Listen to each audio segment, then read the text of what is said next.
Hello, friends. So, Bible study. We're in the NIV Romans. We're in chapter 2. We're going to go from chapter 2, verse 25, all the way through the end of chapter 2. And then we're going to go into chapter 3 until verse 8. We're finishing up. Remember, this is a letter from Paul to other people who already have faith. In this case, he is having a discussion with the Pharisees, because he's trying to essentially argue why the Gentiles should be allowed to become Christian without becoming Jewish first. So, i.e., they don't need to go through certain religious ceremonies.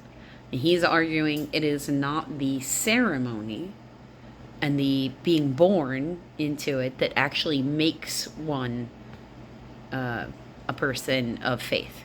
It's about the actions you take. So, verse 25. Circumcision has value if you observe the law. But if you break the law, you have become as though you have not been circumcised.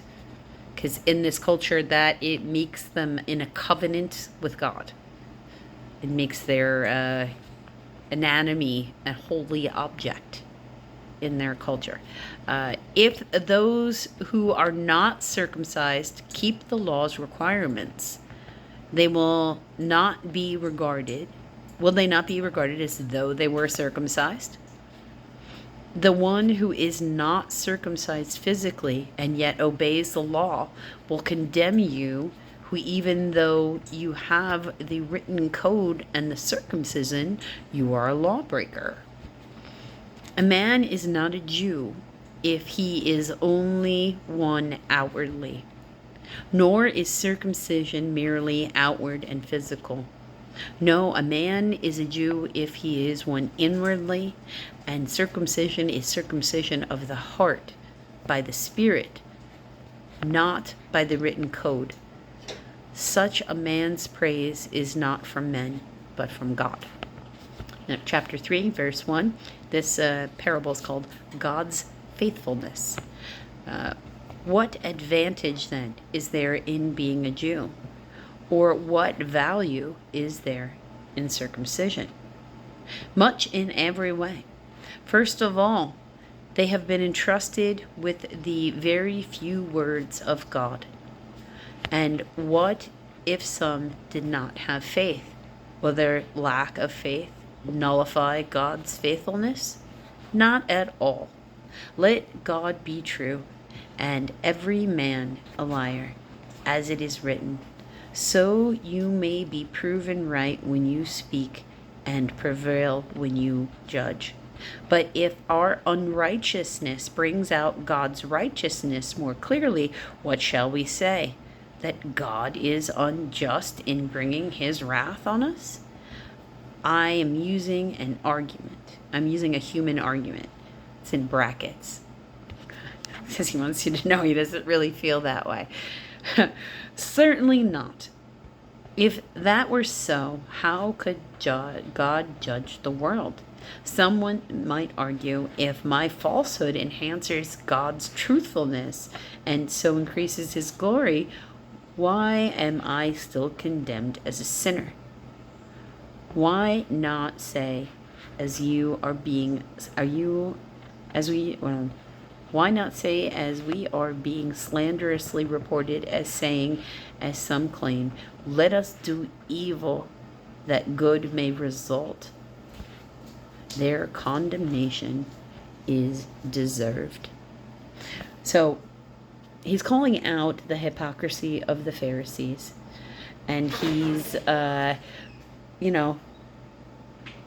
calling out the fact that it doesn't matter how outwardly how many of the rules you appear to follow.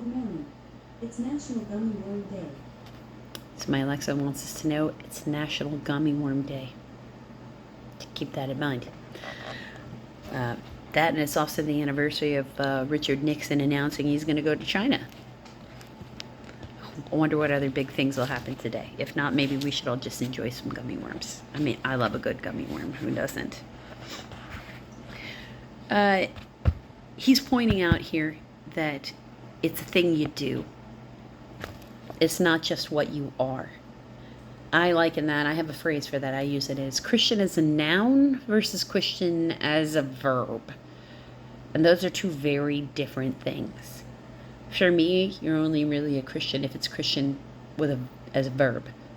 Christianity is something you do. You get up every day and you consciously choose, this is my Messiah, this is who I am.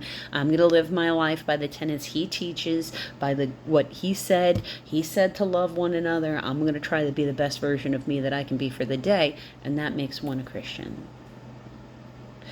Having it as a noun means you don't need to hold yourself to any particular conduct as long as you're using that word.